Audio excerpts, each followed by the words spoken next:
রামকৃষ্ণনগর গড়ের বন্ধের পাতা বাবা বলছেন যে পাতা প্রসাদ খেলে ঔষধ খেতে হবে না। তো অনেকেই অনেক দূর দূর থেকে আসছে ওনাকে বিশ্বাস করে। তো আপনারা ওনার মুখ থেকে শুনে নেন যে উনি বলছেন পাতা প্রসাদ খেলে ওষুধ খেতে হবে না।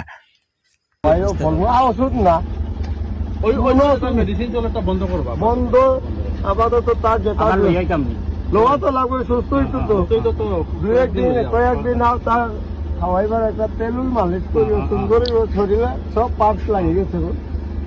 শরীরে যা গেছে তুমি বিশ্বাস না করো, সব কিছু খাওয়াই, যা যা খাইতে পারেন এটা খাওয়াই দেবো। অত বেশি খাওয়াইলে তুই যায় আস্তে আস্তে ফলগুলো খাওয়াইয়া সুন্দর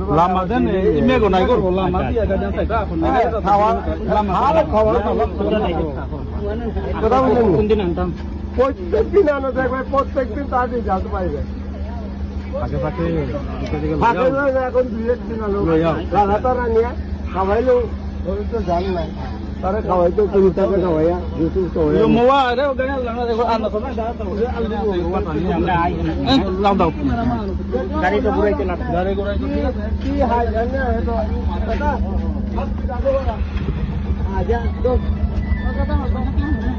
আমাদের নোলাগের মি সমাজে পাহুতা এমনি বলাই তো মরা থাকতে তুমি দেখেওছি নর্মাল